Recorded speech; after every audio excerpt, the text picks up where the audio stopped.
5 seconds to go.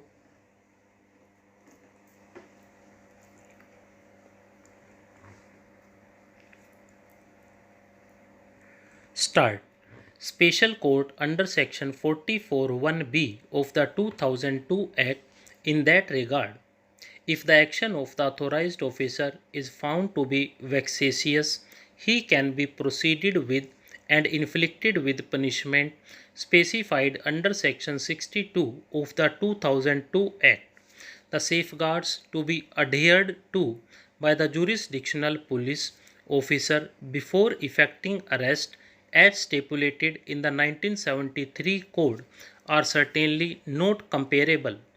Suffice it to observe that this power has been given to the high-ranking officials with further conditions to ensure that there is objectivity and their own accountability in resorting to arrest of a person even before a formal complaint is filed under Section 44(1)(b) of the 2002 Act.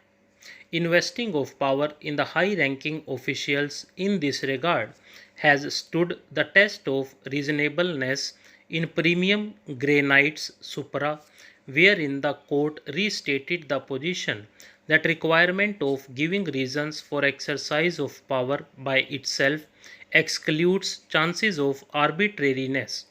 Further, in Sukhvinder Pal Bipan Kumar Supra, the court restated the position that where the discretion to apply the provisions of a particular statute is left with the government or one of the highest officers, it will be presumed that the discretion vested in such highest authority will not be abused. Additionally, the central government has framed rules under Section 73 in 2005 regarding the forms and the manner of forwarding a copy of order of arrest of a person along with the material to the adjudicating authority and the period of its retention.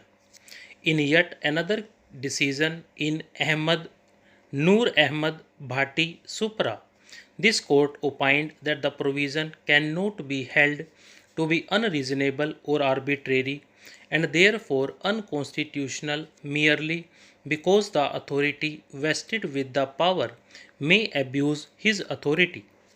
We respectfully agree with the ratio of the decisions in Pankaj Bansal Supra and Prabir Purkayastha Supra, which enrich and strengthen the view taken in Vijay Madan Lal Chaudhary Supra on the interpretation of Section 19 of the PML Act.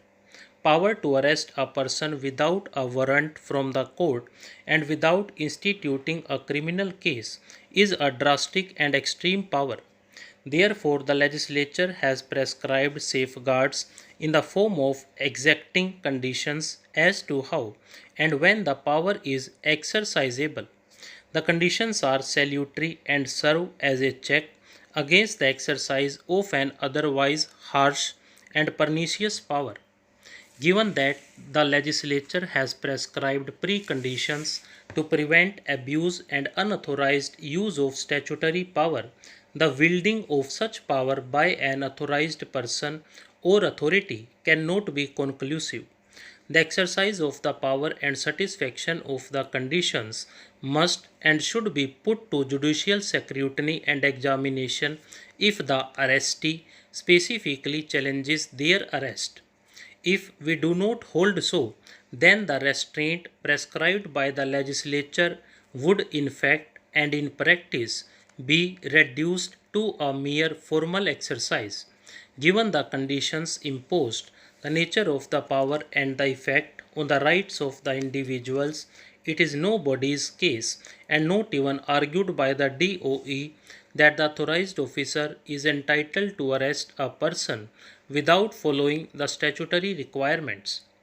However, it has been argued by the DOE that the power to arrest is neither an administrative nor a quasi-judicial power as the arrest is made during investigation.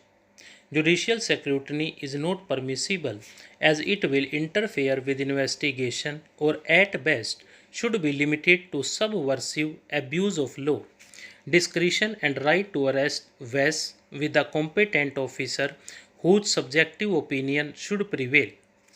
We do not agree and must reject this argument. We hold that the power of judicial review shall prevail, and the court magistrate is required to examine that the exercise of the power to arrest meets the statutory conditions. Stop.